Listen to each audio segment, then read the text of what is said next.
Et du coup, je pensais que c'était important d'aborder l'importance qu'a l'organisation dans la réussite de ses objectifs.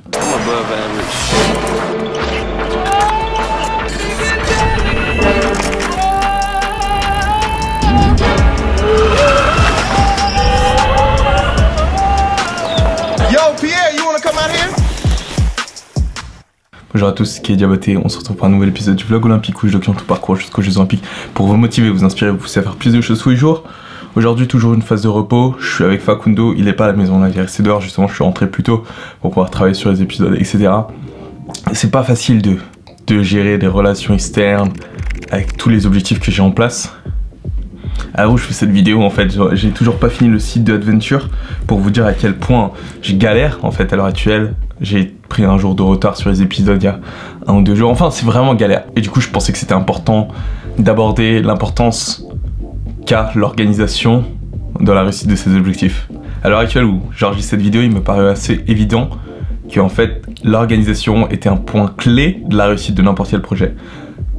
Que ce soit pour mon projet sportif ou pour la réussite de ces vidéos ou tout simplement de la conception des chaussettes de Adventure ou quoi que ce soit, le fait est qu'en fait, si je me structure pas d'une façon ou d'une autre, en fait, mon projet va dans tous les sens parce que j'ai un esprit qui fonctionne un petit peu comme ça de base et en fait, j'arrive d'aucune façon à établir une tâche précise des choses à faire. Et en fait, sans plan, la direction que je vais prendre n'a pas réellement d'importance parce qu'en fait, je vais aller un peu à gauche, un peu à droite et il y a vraiment aucune façon que je vais avoir de contrôler et m'assurer que la façon que je fais les choses actuellement est la bonne.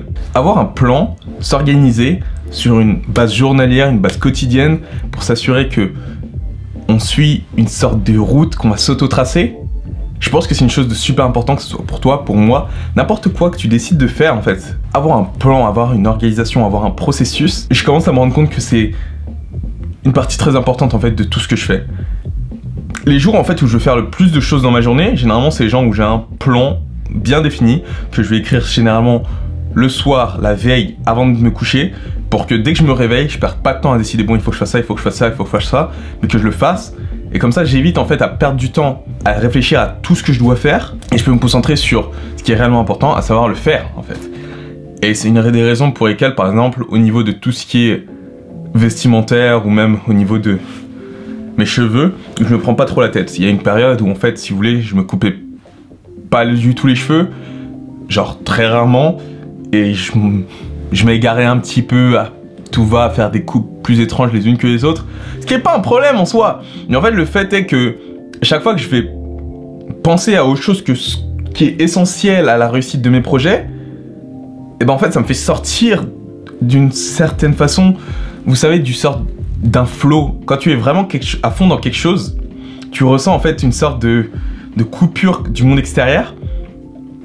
Comme si en fait la seule chose qui était devant toi c'est ton projet. Je sais pas si vous ressentez un petit peu ça des fois. Genre par exemple, en escrime par exemple je vais le ressentir. Par exemple quand je suis dans un match, je suis dans le match et je vais avoir une perception du temps en fait de ce que je fais qui est vraiment totalement différente de la perception du temps que je vais avoir si je regarde ce qui se passe d'un point de vue extérieur. Par exemple quand je me regarde sur une vidéo, des fois je me trouve super rapide, alors que quand je suis dans l'action, je me trouve des fois super lent. Et du coup au final, avoir plein d'actions que tu dois faire sans avoir d'organisation précise, d'établir à l'avance, qui t'évite de réfléchir à comment tu vas organiser tes tâches et à comment tu vas les exécuter, le fait de ne pas avoir d'ordre précis qui te permettra d'établir l'ordre dans lequel tu dois faire les choses, va faire qu'au final tu vas t'égarer et tu vas sortir de l'énergie qui te permettra d'être le plus efficace et le plus rapide. Pas forcément le plus rapide, mais surtout le plus efficace et le plus concentré possible, parce que à chaque fois que tu es pas concentré en fait, tu vas pas pouvoir être à 100% sur ce que tu fais. Il y a une étude qui avait été faite, je sais plus par où, peut-être à Harvard, on va dire à Harvard parce que c'est stylé. En fait, ils avaient fait une étude sur des enfants pour essayer de déterminer leur probabilité de réussite dans leur vie. Genre le truc, t'entends ça, tu dis bon, c'est totalement improbable, comment tu peux essayer de savoir sur un enfant si tu vas être quelqu'un qui va avoir la réussite dans sa vie ou pas. On va parler, et je pense que le critère qu'ils ont décidé pour faire ça doit être probablement un critère financier. Et en fait, le test qu'ils ont effectué pour faire ça est très simple. En fait, ils ont donné un bonbon à tous les enfants et ils leur ont dit que s'ils attendaient 30 minutes sans manger le premier bonbon, ils auraient un deuxième bonbon. Et en fait, l'étude a montré que, en général, en moyenne, d'accord, les chiffres montraient qu'en fait, les enfants qui mangeaient le premier bonbon immédiatement avaient moins de réussite que les enfants qui attendaient 30 minutes de plus pour avoir un deuxième bonbon. Et ça c'est super intéressant parce qu'en fait, bien sûr on peut en tirer les conclusions qu'on veut et là c'est ce que je vais faire parce que ça m'arrange. Mais au final en fait, ça montre que si tu restes concentré suffisamment longtemps dans un truc, au lieu de chercher tout le temps à prendre le bénéfice court terme de ce que tu vas faire, tu vas avoir des résultats à long terme qui vont être plus intéressants. Parce qu'au final, les chiffres, les statistiques, après on peut avoir des résultats biaisés, c'est une expérience, etc. Et ça prend en considération plein d'autres facteurs externes qu'on peut pas déterminer. Mais les résultats de cette enquête montrent qu'au final, un enfant qui est capable d'attendre pour avoir une récompense et un enfant qui a plus de réussite dans sa vie. Là, on parle pas tant d'attendre pour avoir une récompense, mais d'attendre pour avoir une distraction, quelque chose qui va nous apaiser l'esprit, qui va nous apporter un peu de relaxation à l'intérieur de là. En fait, je pars du même principe qui est que, du coup, si tu n'as pas besoin de perdre du temps à prendre des distractions toujours pour te reposer l'esprit, mais que en fait, vu que ton plan il est déjà établi, et bah, tu peux enchaîner.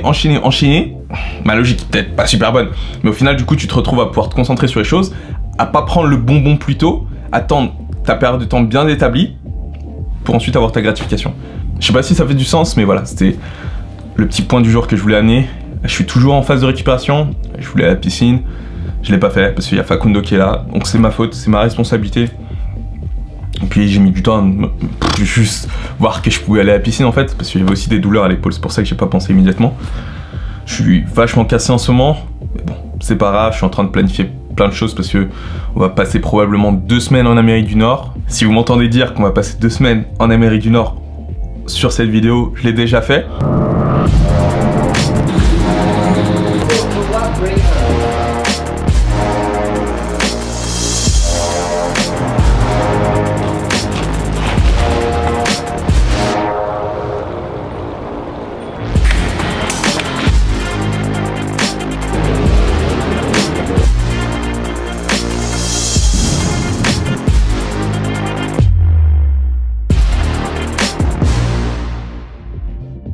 Donc voilà, plein de choses. Il faut vraiment que j'avance sur Adventure parce que ça va pas. En tout cas, voilà. On va juste continuer comme ça. J'espère que je t'aurai appris un petit truc avec cette histoire d'organisation parce que je pense que c'est vraiment un point important. J'y ai réfléchi aujourd'hui. Étant donné que je suis avec Facundo, mon organisation est sans dessus-dessous. Du coup, voilà. J'espère que ça vous aura apporté un petit truc. On se retrouve demain. Continue à travailler, continue à penser sur tes projets. On va continuer comme ça sur la route des Jeux Olympiques. Chaque nouveau jour est une façon de dépasser ses limites d'hier. J'ai complètement changé mon slogan, mais c'est pas grave. Continue à travailler, tu peux le faire, je crois en toi. Boum! Dans le prochain épisode de l'Olympique Vlog. Les enfants grandissent tellement vite. Non, c'est ma petite sœur. Elle a envie d'apprendre l'anglais, elle a envie de partir avec moi à Vancouver pour... Je pense que pour moi, ce qui est très important,